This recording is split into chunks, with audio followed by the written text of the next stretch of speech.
Bonjour à tous. Alors, que dire? 1 an et demi sans vidéo et pas bien mieux sur ma page Facebook ou Insta. Tout d'abord, merci à toutes celles qui se sont inquiétées, c'est super gentil. 1 an et demi du coup que je n'ai pas posté de vidéo sur ma propre chaîne, mais je n'étais et je ne suis toujours pas bien loin. Je continue à faire des vidéos pour la marque de tampons Crazy Little Craft. Je pense que c'est déjà fait, mais au cas où, je vous invite à aller vous abonner à cette chaîne, car comme ça, vous continuerez à voir mes vidéos, et pas que les miennes. C'est ça le bonus, il y a Laetitia et Elise aussi. Je vais être honnête, je ne sais pas quand il y aura une prochaine vidéo sur ma chaîne, ni la régularité des futures vidéos s'il y en a. Une des raisons qui font que je vous propose plus grand chose sur ma chaîne est le manque de temps. J'ai ma petite fille de 4 ans qui me demande beaucoup d'énergie et avec pas mal de prises en charge différentes. À côté 2 autres enfants, une micro-entreprise que je viens de monter et qui demande aussi beaucoup de temps. Du coup, c'est vrai que le temps manque, malheureusement. La vie normale d'une femme maman, quoi. Mais je l'avoue, je suis pas très douée dans les multitâches. J'espère quand même pouvoir revenir plus souvent, mais je ne m'impose pas de stress à ce sujet. Voilà, maintenant j'arrête de vous saouler avec toutes mes explications, mais je tenais à faire cette petite grosse parenthèse. Venons à la carte. J'ai tamponné un tampon de Carabel Studio, les exotiques à la Memento. Je me suis servi de ma presse à tampons pour avoir un joli tamponnage et surtout je le laisse bien sur la plaque car une fois la mise en couleur, je reviendrai le tamponner à la Versafine, cette fois-ci pour avoir un joli tamponnage noir et précis. Je vais donc tout coloriser avec mes crayons de couleur Polychromos et une solution de mélange pour tout flotter ensemble. C'est pour ça que j'ai choisi la Memento car elle va très bien supporter la solution de mélange alors que la Versafine aurait pas du tout convenu. Elle aurait bavé et gâché toute la colorisation. Comme vous avez pu le voir, j'ai commencé par me servir d'un bleu que j'ai mis là où je voulais mes ombres pour ensuite recouvrir le tout de rouge. Le bleu intensifie le contraste avec la couleur rouge. Je me sers de ma solution de mélange tout au long de la mise en couleur avec une estompe. Bon, celle-là est toute cabossée, mais ça marche évidemment très bien. Puis c'est pas en ce moment qu'on peut la remplacer. Par contre, je pourrais la couper à la cassure, c'est sûr, mais ça ne me gêne pas.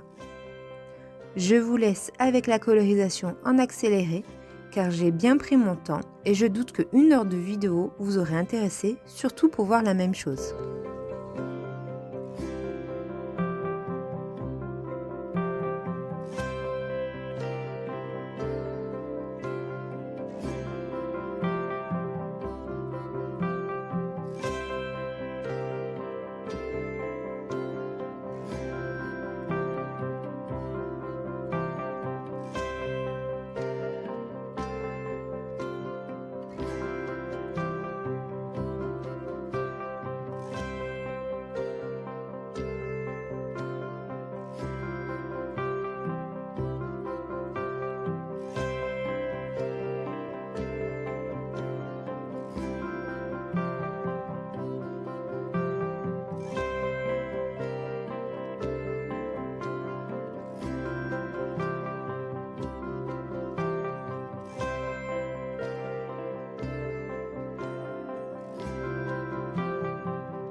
Une fois ma mise en couleur finie, je replace tout ça sur ma planche à tampons.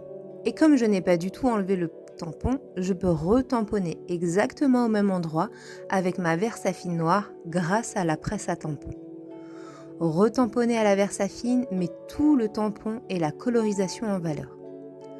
Ensuite, je fais un cache sur du papier brouillon que je pose dessus pour protéger mes fleurs.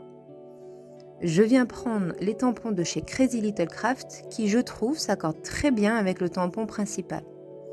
Du coup, je prends la planche graphique 4 que je tamponne sur mon fond avec la Versafine noire et je fais bien attention de ne pas appuyer mes mains de partout car la Versafine ne sèche pas immédiatement.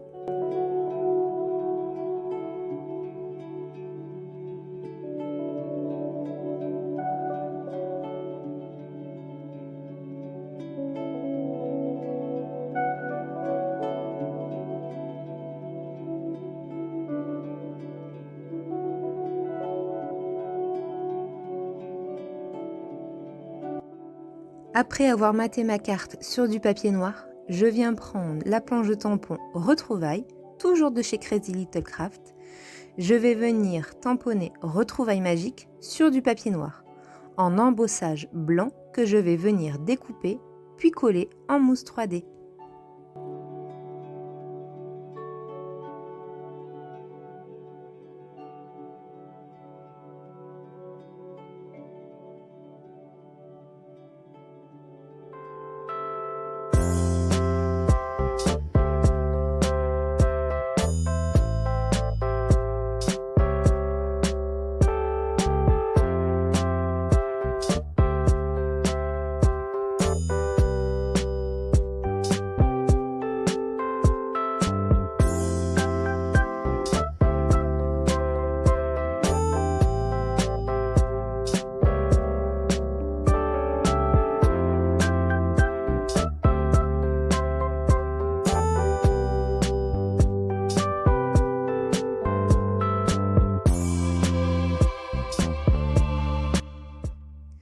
Alors, j'ai collé un peu de travers.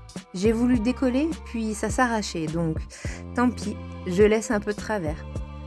Je découpe l'excédent, mais je laisse un peu dépasser.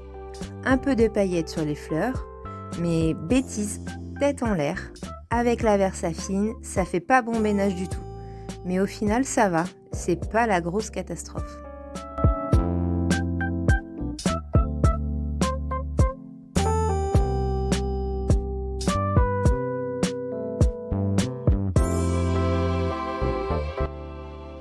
Je fais quelques enamel dots pour apporter un peu de volume.